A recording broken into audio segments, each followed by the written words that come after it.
Bundan sonra Adana'da hiçbir buzdolabı hurdaya gitmeyecek. Buzdolabı gövde kaçağı tamirini Adana'da yapıyoruz.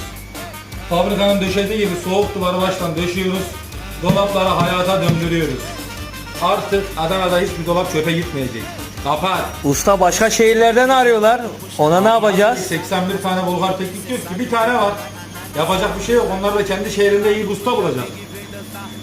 Kapat.